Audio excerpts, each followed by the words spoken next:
Welcome back to the channel, everybody. How you doing? I want to talk about this. I've been seeing this all over YouTube. Once in a blue moon, it'll spike up and then it'll go back down. And so I was like, I'm going to talk about it too. We are going to talk about the dark side of BookTube. Now, I saw a Library of a Viking talking about this, and I saw Matt's Fantasy Books talk about this, and I'm actually more on Matt's side about it. And I think I just want to talk about it because, for one, I'm like a very small BookTube channel, so I feel like these problems that a lot of people are talking about, I think it's just more of a you problem. Personally, I think when you do this, you shouldn't have like your expectations for certain levels on this platform you should not compare it to others. And I wrote down like 5 things that I thought that I should talk about, and just want to give people an idea of how like I do it. And like I said, my channel's not even 1,000 subscribers yet. So do I have room to talk about it?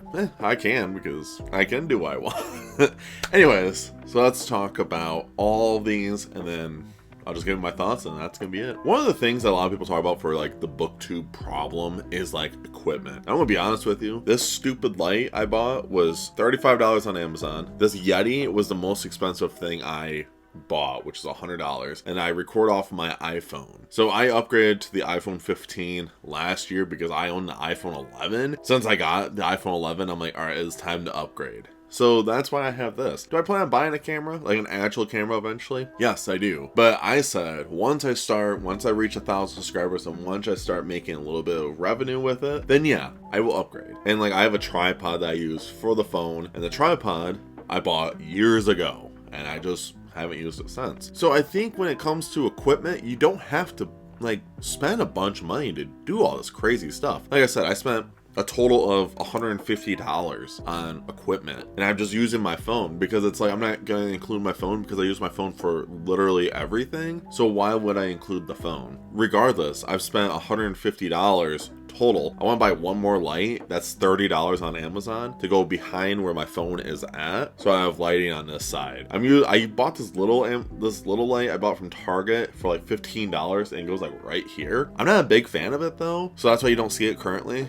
But in the future, my plan is to have a light right here. So that's kind of the thing. But I just wanted to talk about these things because I feel like people have this like assumption that's like, oh, I need to spend X amount of money to have all the good stuff, and then I'll start getting views, then I'll start getting all this money. But it's like, I feel like BookTube compared to other things on YouTube, especially BookTube, I feel like it's just more of just being real, being honest, and just being yourself more than anything on BookTube. Because I feel like a lot of people on BookTube are just being themselves, and I feel like if you're not being authentic, a lot of people are just not going to be interested in your content. And I've noticed that a lot because I did a lot of trial and errors at the beginning of my little BookTube journey where I was doing all these crazy edits of like funny memes and this, and I realized it's not going anywhere. Now, is that because of me, or is it because the audience didn't like it? I have no idea, but that's what I learned from it. The equipment, I slowly started getting equipment. Like there's videos where you can see where I have that little mic that's attached to here.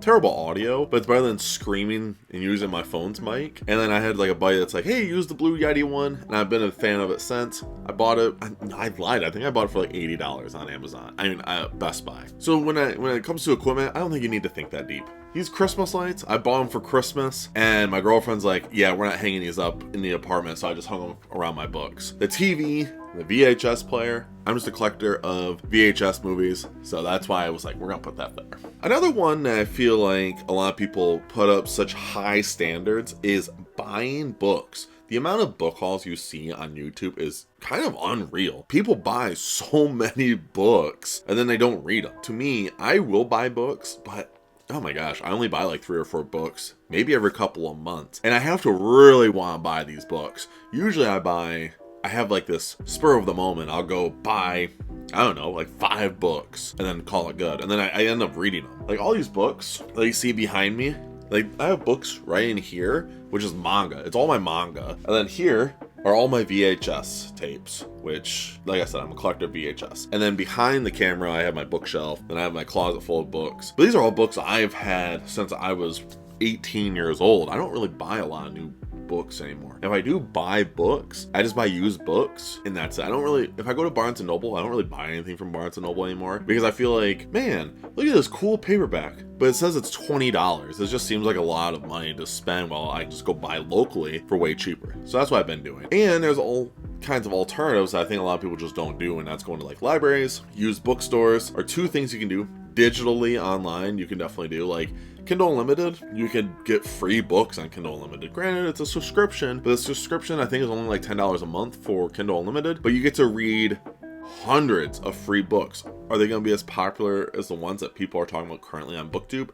No. But hey, you get to read free books, and you can help those authors promote your books. And you can also ask, you can DM authors, you can email the publishers. I don't know if the publishers will give them to you as often. I think if you're a smaller channel, you might not. But for example, if you're asking indie authors, hey, I want to read your book, and what, can you send it to me? They're gonna send you either a digital copy or they'll send you a physical copy. I've had plenty of people that DM me and ask me for a copy of my book. I just email them a digital copy and call it good. If they like it enough, if they really, really like it, I just send them a physical copy. I've done it plenty of times now. And that's just how it works, I think. And that's a benefit for the author, and it's a benefit for you, because hey, if this book picks up and takes off, you might be one of the few channels that actually has a long form video of it. And I think that people just are so like, they just don't really think about those kind of things. You don't need to buy all these books to like have this cool backdrop. Like, I don't even think mine's that cool. I just have a bunch of stuff that I bought over the years, and I do buy books. Like up top I have the Berserk and leatherbound, because I'm slowly collecting leatherbounds of Berserk, stuff like that. I do like collecting certain books, but most of them I don't really care. I just like reading books. Personally, I like mass paperbacks that are like ancient, worn, and destroyed compared to like brand new books. That's just me. And those are always like $2 a pop. So another thing I've been seeing is like reading the new book. And this drives me nuts. This is something I want to talk about in another video eventually, about just BookTube in general. But I'm going to talk about it in this anyways, like a shorter version of it. But the problem is, to me, it's a problem, is when a trend starts picking up, people feel like, so if one big booktuber reads a book, it scatters down, it sprinkles down, and everyone else has to read it because they know, hey, this person read this book, and look how many views they're getting, so we all have to do it. And it kind of sucks, because it's like, it's just not genuine, and I feel like you need to stop chasing to get these books read. Like, one of the best examples currently is the Greenbone saga. Like, that series just blew up out of nowhere because one big booktuber read it, so everyone else is like, oh, we all have to read it. I think there's nothing wrong. It's really good for the author. For channels in general, it feels like you have to be like obligated to read these books to stay current with the times. And to me, it's like, who cares, dude? Like, I don't have time to drop everything I'm reading currently to read this. Like, for example, I was reading the Stormlight Archive. I DNF'd Rhythm of War because I was just, no. And Winds of Truth is coming out my birthday weekend, which is hilarious. Am I going to read Wind and Truth just so I can get views? No, because I don't want to read it. I don't feel obligated to read a book that's almost 1,500 pages just so I can get some views. I don't see why I would do that. And I just feel like that's a very important thing that people need to understand. I think you should just read whatever you want and post whatever you want. Who cares? Like, I read a lot of weird books and I just post them up here, whatever. Like, I did a book review of The Mummy from Anne Rice. That book was out since the 70s. I just want to do it because I never read it and I want to talk about it. Every book I read, I put a review on. I don't really care if it's a book that's trending right now or not. Like, I do have books I plan on reading that are more popular, but I don't have that desire to be like, I need to read these books because these are the hot thing. Because I don't feel genuine when I do it. I don't feel like myself when I do that kind of stuff. So I decided we're not doing that anymore. And it's called Expectations is a You Problem. I think if you build up certain expectations going into BookTube. So like for me, I like doing this for fun. Do I want to make money? Do I want to make this like a career? Not really. I want to be a writer, and the reason why I made BookTube a channel for me is to help with the writing, and I just like talking about books. A lot of people I'm friends with don't read, or the people I am friends with don't read the same thing as I do. So, and I'm not gonna sit there and read a bunch of smut romance novels because I'm not a big fan of that in general. So I decided, let's make a BookTube channel for my writing, and so I can talk to people about books I enjoy reading. And I think people set up expectations too high on themselves to create this channel set up a certain time every week to put up a certain amount of videos and set up a schedule. And I think that's fine if you are the type that does schedules. I like doing a schedule. And most of my videos that you guys see, I will have almost a whole month of videos recorded for all my Friday videos ahead of time because I do have the time to do it. So I was like, all right, we're gonna just do it like that. And my reviews, every time I read the book, I will record it and then edit it, and then it is scheduled and ready to go for reading. Sometimes, depending on the month, depending on the reads, sometimes I'll have a whole month of like November done. So like for speaking of November, last month I had everything done for November already, and I already started reading books in December, and it's already put me ahead of schedule for reviews and so on and so forth. I can actually read bigger books and post a review for those later. I like doing 2 videos a week. That's just what I do, but you don't have to do that. Life is short, and you don't have to prioritize yourself to be like, all right, I'm gonna be doing 5 videos a week. If you want to do that, if you can do that, you do that. But I'm never going to do that. I like doing 2 videos a week. Pretty simple. Most of the videos are probably like 8 to 15 minutes long, and that's it. Another thing when it comes to expectations is the editing. You don't need to do that much for editing, truthfully. Like I said, some channels can do like these crazy edits, and a lot of people like it. But I feel like most of the time for the BookTube channel, I think people don't like those crazy edits. There's some YouTubers that I really like. Like one of my favorite YouTubers is like Papa Meat. He has some crazy edits, but he's not talking about books. He's just talking about whatever. And then like my favorite book channel is Mike's Book Reviews. This is super simple. It's just him talking to you like a normal person. And I like that atmosphere for BookTube. So I do some of my edits. I do like the slow zooms or the quick cuts or whatever. I just do that kind of stuff because I like doing that stuff. I'm not trying to make it really hard or like third eye movement or anything. I just do it. I don't write scripts. I talk whatever I want off the top of my head. I literally did not write a script. I just wrote down 5 things, like 5 problems that I see is on BookTube. I don't write scripts. I talk whatever I want to say off the top of my head. I don't write scripts because it takes so much time. I don't want to do that. I want to be as authentic as possible. Now, there's times where I watch some of my older videos, I'm like, what in God's name was I thinking? That's okay. I just learned. And that's just how I try to do it when I'm doing BookTube in general. I try to be as authentic as ever. I do a lot of cuts. I do a lot of editing. But that's because I want to learn how to do that. I want to get better at doing it. Because I want to do other things instead of just BookTube. I want to do like a movie channel, which I'm slowly working on. And I want to do a gym channel, which I'm slowly working on as well. There's other things I want to do on YouTube that I really enjoy doing. Just passions I love doing. So with BookTube, it's helping me edit and learning how to do these things. And with you guys, I just enjoy doing this because I like talking to you guys.